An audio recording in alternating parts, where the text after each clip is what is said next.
જો મિત્રો આપણે 6 મહિના પહેલાં બેડ બનાવ્યો હતો અળસિયાનું ખાતર ટોપ તૈયાર થઈ ગયું છે, બની ગયું છે. આમાંથી મોટા મોટા અળસિયા નીકળી મેં આમાં નાખી દીધા છે. જો આ રહ્યા ભાડા. હવે આ અળસિયા આપણે હસવાય રહે, પાછું બીજી વાર બેડ બનાવો તો બની જાય. અને જો હવે આ બની ગયું છે ને, ના હું નાખી દે હવે આમ જો.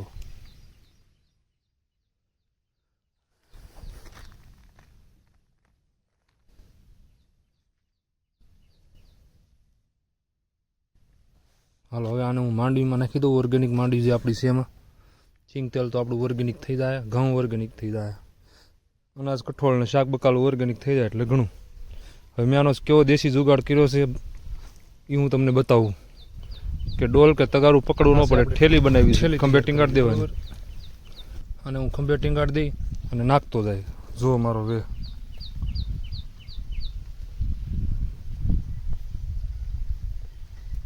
કોઈ વિડીયો ઉતારવા વાળું નથી, નકર બતાવી દે આખું કેવી રીતે નખાય.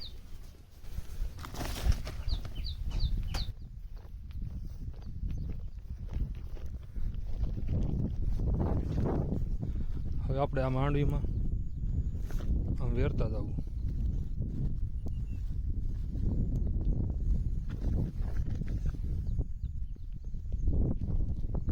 તમને દેખાય છે?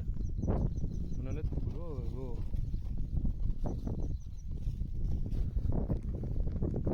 આવી રીતે હું વેરતો જાઉં.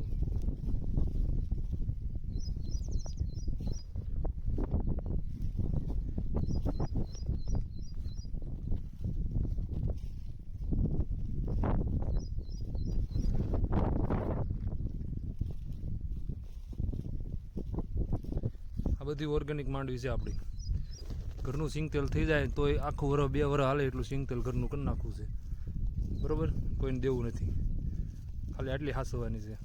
આ બાજુ દેખાય મકાઈવાળી થોડીક 3 વીઘાની, એ ઓર્ગેનિક નથી. આ બાજુની પટ્ટી છે. હાલો હવે આપણે તમને આગળ બતાવું. આ બધું મારે એકલાને કરવાનું છે. આખો દીમાં એકલામાં ખાતર નાખવાનું છે. પછી ઓર્ગેનિક લસણનો વિડીયો બનાવીશ થોડોક, એ આપણે ઓર્ડર છે દાદો, આજ બપોર પછી કાઢીને લસણ દેવા જવાનું છે બાબરા.